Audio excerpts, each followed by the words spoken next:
বুধবার দুপুর ১টার দিকে তানোরের কোয়েলহাট গ্রামের মাঠ দিয়ে মায়ের সাথে বাড়ির পাশে বিলে যাওয়ার সময় পরিত্যক্ত গভীর নলকূপের গর্তে পড়ে যায় ২ বছরের শিশু সাজিদ। এরপর প্রথমে স্থানীয়রা তাকে উদ্ধারের চেষ্টা চালায়। ব্যর্থ হলে ফায়ার সার্ভিসকে খবর দেয়। রাজশাহী, চাঁপাইনবাবগঞ্জ, নওগাঁ ও তানোর উপজেলা সহ আশেপাশের ফায়ার সার্ভিসের ৮টি টিম এখনও উদ্ধার কাজ পরিচালনা করছে। এদিকে ঘটনাস্থলের পাশেই রাত যাপন করেন নিখোঁজ শিশু সাজিদের মা, বাবা ও স্বজনেরা। সাজিদকে হারিয়ে দিশেহারা তার মা।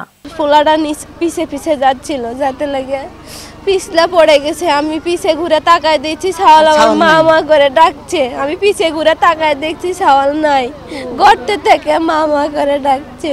এখন পর্যন্ত শিশুটির অবস্থান কিংবা শারীরিক অবস্থা জানতে পারেনি উদ্ধারকারীরা। আশেপাশের গ্রামের উৎসুক হাজারো মানুষের ভিড়ে সমস্যায় পড়ছেন উদ্ধার কাজে নিয়োজিত কর্মীরা। শিশুটিকে বাঁচাতে অক্সিজেন সহ সেখানে ভেন্টিলেশনের ব্যবস্থাও করেছে তারা। সবশেষ ৪০ ফুট পর্যন্ত গর্ত করতে সক্ষম হয়েছে ফায়ার সার্ভিস।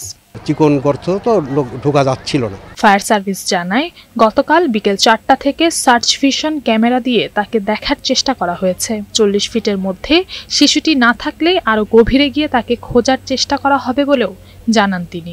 আমাদের সাথে ভিকটিমের কোনো সাক্ষাৎ হয়নি, তো আমরা তারপরেও আমাদের একটা সন্দেহ, এই ৩৫ ফিট গভীরের মধ্যে ভিকটিম আছে কিনা এটা নিশ্চিত হওয়ার জন্য আমরা আজকে সকালে আমরা টানেল করেছি।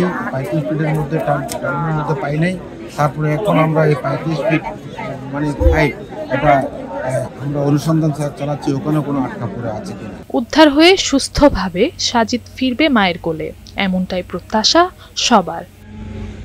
নওশীন জান্নাত, বৈশাখী সংবাদ।